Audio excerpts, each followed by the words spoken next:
My father was the best storyteller. Every single night growing up, I'd lie in bed awaiting my father to come in and tell me a bedtime story. His stories were incredible, and to this day, I'm not entirely sure where he came up with most of his ideas. It seemed like almost every other night he'd have an entirely new story for me. He would tell me about courageous yet flawed warriors seeking retribution for a heinous crime done to them. He'd speak of mythical worlds that I could only barely comprehend. There would be stories of true love, failure, victory, and honor. I'd lay there, hanging on to every word as he regaled me with each tale. Eventually, my fatigue would grow too great, and my mind would slip into a deep, deep sleep.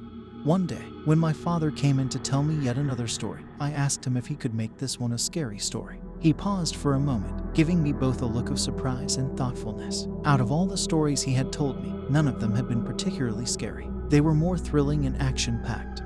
He sat there, staring out of my window for a few seconds before turning and smiling at me. Then he began to speak. "Those woods right outside your window," he said. I glanced over to the window and saw the faint trees swaying in the moonlight. I nodded in response. He looked over his shoulder for a moment, as if he were about to tell me a dangerous secret. "There's something in those woods," he continued. When he said this, I felt a chill drift into my room. He continued, "Every 7 years, it emerges from the deeper reaches of the woods. It prowls around, crawling on all fours. It searches, it hunts.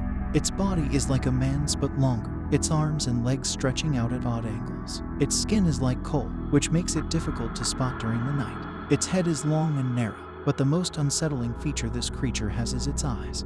It has multiple eyes all over its head, like a spider. It uses its multiple eyes to spot its prey in the dark. It creeps around through the night until it finds an unsuspecting victim, usually a drifter or someone unlucky enough to be outside during that time.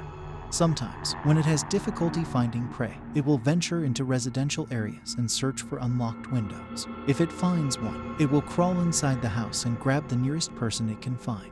It will drag them back outside and into the dark woods, where it keeps them for 7 years, feeding off them until it's time to reemerge and hunt once again.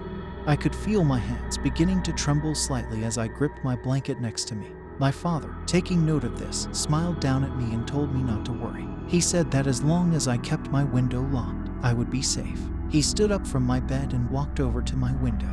He just stared out of it for a few seconds before checking to make sure it was locked. Just as he was about to shut off my bedroom light and close my door, I asked him if he had ever seen this thing before. He paused for a few moments before a reassuring look crept onto his face. He didn't answer me. He just wished me a good night and shut my door behind him. I remember lying awake for most of that night, staring out my window, wondering if I would see that face my father described, a face with multiple eyes staring back at me. Eventually, my eyelids shut and I fell asleep. While I slept, I dreamt that a shadowy figure was chasing me. I ran as hard as my legs could carry me, but it was like I was running on a sheet of ice. It wrapped its arms around my legs and began dragging me through the grass.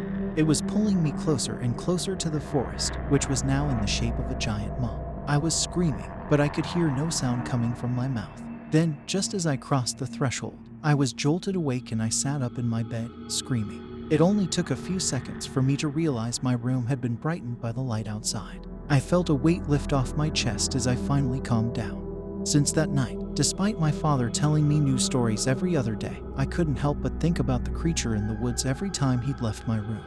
Thankfully, the nightmares didn't last very long, and over time, the story faded from my mind entirely.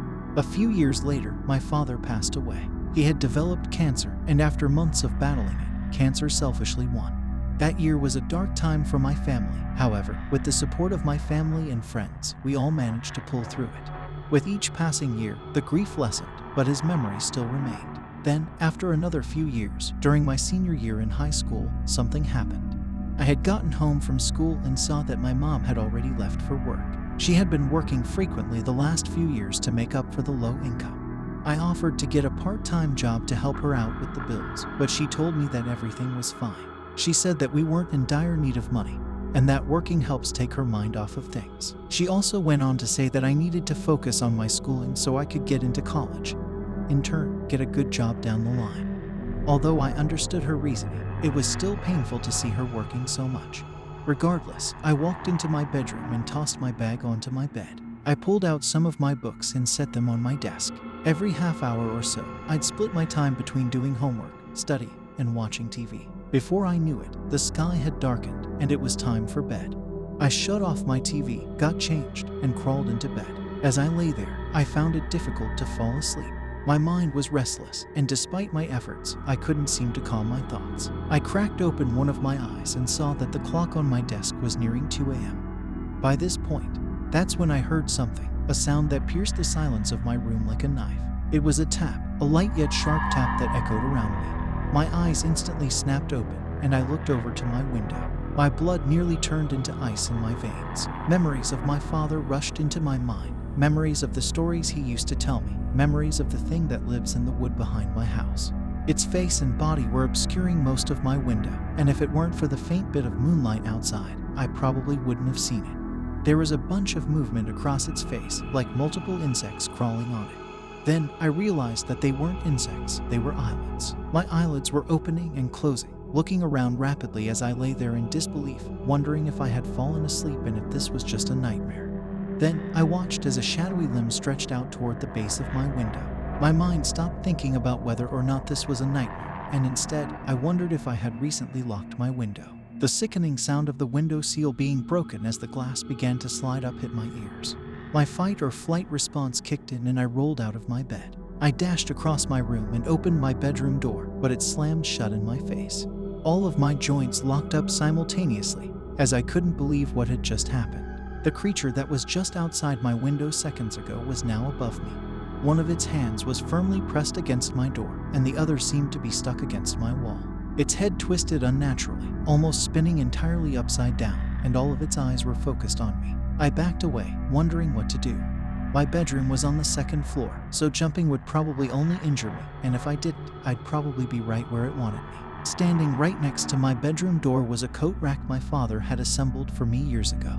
I grabbed it and swung at the creature as hard as I could. The sound of the impact and splintering wood resonated around me, and a few of the prongs snapped off. The creature reared back slightly, but that only gave it a moment's pause. What was jarring to me was that this thing made no sound, aside from the previous window tapping.